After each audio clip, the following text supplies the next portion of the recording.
হয়ে গেছে। সন্ধ্যা যখন হয়ে গেল, খেলাধুলা করছে অনেকগুলো ছেলে, সবাই বাড়ি চলে গেল। নবী মুহাম্মদ সেই জায়গায় দাঁড়িয়ে রয়েছে, নবী কেউ ডাকবার নাই। সেই সভাতে আবু তালেব ডেকে বলেছিল, ভাতিজা এসো এসো, আমি তোমার বাবা, আমি তোমার মা।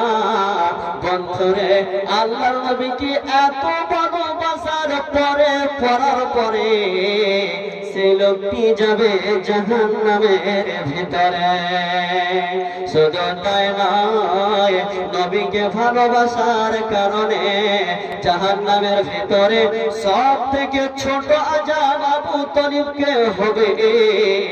আর আগুনের জুতো পরার কারণে মাথার মগজগুলো টকবক টকবক করে ফুটে ফুটে কানের ছেঁড়া দিয়ে বের হবে।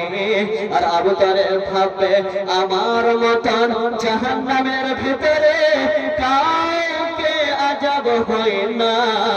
কিন্তু বন্ধু, আবু তালেবকে কিন্তু সব থেকে ছোট আযাব সব থেকে ছোট আযাবটা হচ্ছে, তো মনে মনে ভাবছে আমার মতন আযাব কাউকে হয় না। এক সময় নবী যখন তায়েফে গিয়েছিলেন, রক্ত রঞ্জিত হয়ে যখন বাড়ির ভিতরে আসলাম, বাড়ির ভিতরে আসলে দেখছেন আবু তালিব জিজ্ঞেস করছেন, ভাতিজা কি হয়েছে বলো, কি হয়েছে বলো, তোমাকে কে মেরেছে? ভাতিজা বলছেন, নবী মুহাম্মদুর রাসূলুল্লাহ সাল্লাল্লাহু আলাইহি সাল্লাম বলছেন, চাচাজি আমার মেরের প্রতিশোধ নিতে হবে না, হবে না, আমি মেরে খেয়েছি ঠিক আছে, আমার সমস্ত ব্যথা, আমার সমস্ত দুঃখ বেদনা এখনই চলে যাবে। ও চাচা, আপনি যদি আমার সঙ্গে বলেন লা ইলাহা ইল্লাল্লাহ, এইটুকু বলতে হবে, মুহাম্মাদুর রাসূল বলার কোনো প্রয়োজন নেই। আমি মুহাম্মদ গ্যারান্টি দিচ্ছি, আমি কিয়ামতের ময়দানে বাকিটা আমি বুঝে নেব। মরণের সময় আবু তালেব কোতরাচ্ছেন, এমন সময় তার পাশরে, তার পাঁজরে অনেকগুলো কাফেরগুলো বসে রয়েছে। বন্ধুরা আমার, সেই সময়তে বলছেন নবীজি, কুল ইয়া আম্মি লা ইলাহা ইল্লাল্লাহ, ও চাচা আপনি লা ইলাহা ইল্লাল্লাহ বলুন।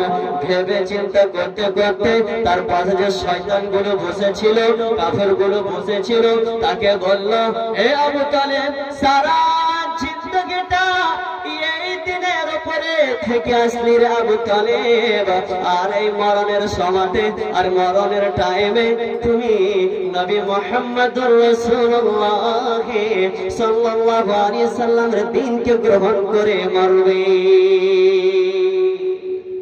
বলো না, ইনকার করলো, ইনকার করলো। তারপরে আল্লাহ রাব্বুল আলামিন আয়াত নাযিল করেছেন তার ব্যাপারে, কি রাসূল সাল্লাল্লাহু আলাইহি সাল্লাম মাগফিরাতের দোয়া করতে চাইলেন, আয়াত নাযিল তাদের বাধা দেওয়া হলো। কি নবী, তুমি কাফের মুশরিকদের জন্য মাগফিরাতের দোয়া করতে পাবে না, যদিও তোমার নিকট আত্মীয়তা হয় না কেন। তো আল্লাহ রাব্বুল আলামিন বলছেন, আমি যাকে হেদায়েত দেব সেই হেদায়েত পাবে।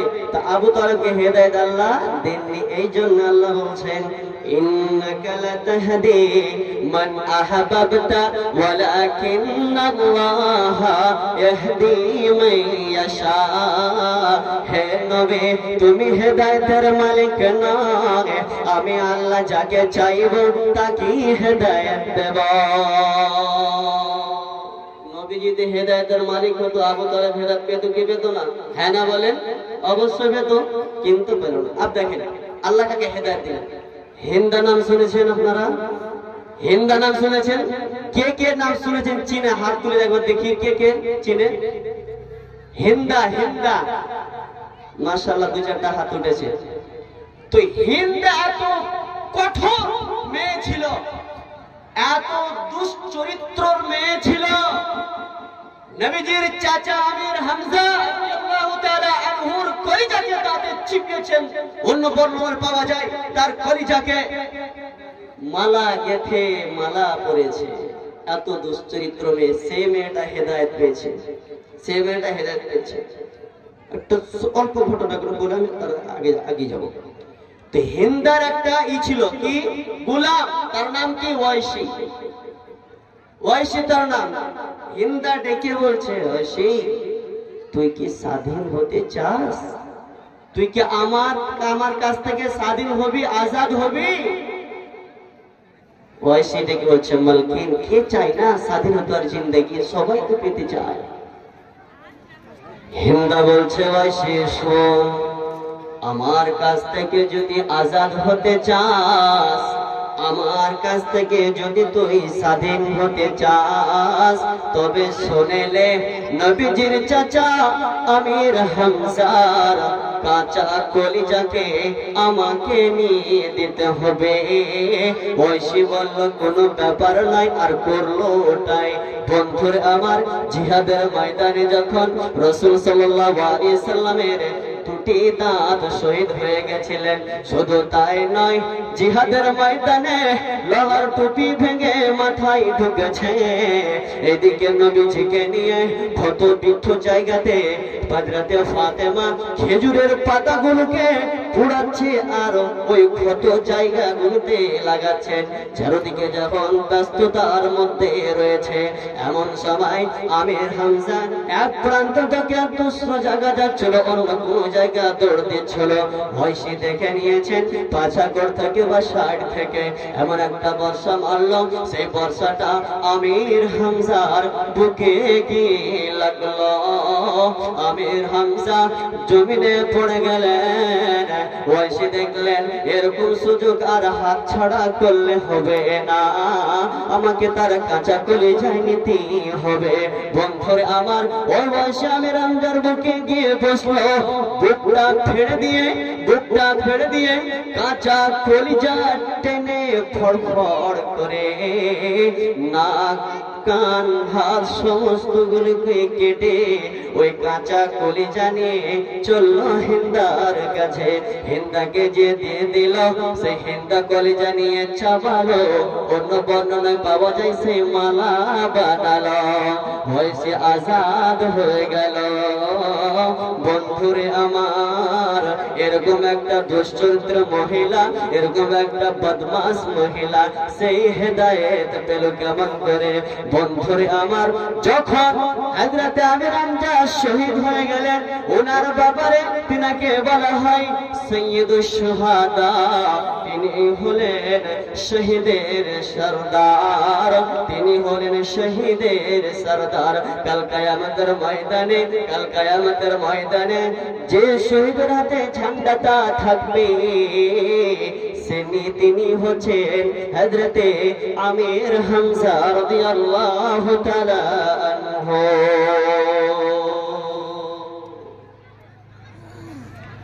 এদিকে দেখলো আমির হামজা তো গেল, দুনিয়ার পৃথিবী থেকে শহীদ হয়ে গেল। হওয়ার পরে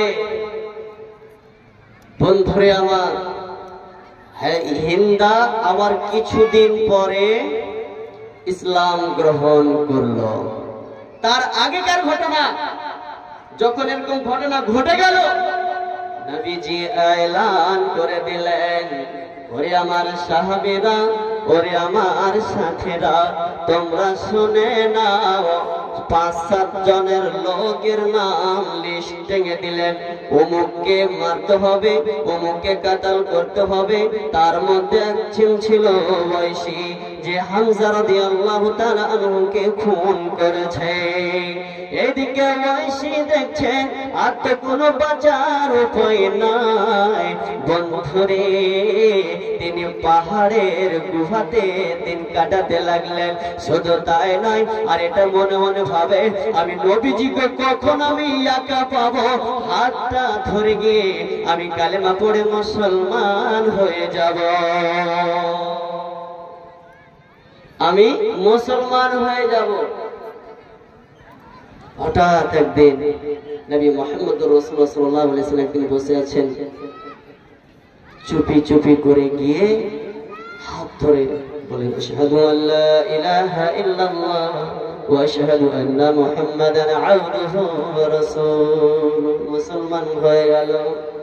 কিন্তু বন্ধুরে আমার, নবী বলছেন ও ভাইসি শোনো, তোমাকে যখন আমি দেখি আমার চাচার কথা মনে পড়ে যায়। আচ্ছা তুমি বলো তো, আমার চাচাকে তুমি কেমন করে খুন করেছিলে রে? ভাইসি একে একে বলতে লাগলো, ইয়া রাসূলুল্লাহ ওয়া সাফিল মুদলামিন রাহমাতুল লিল আলামিন।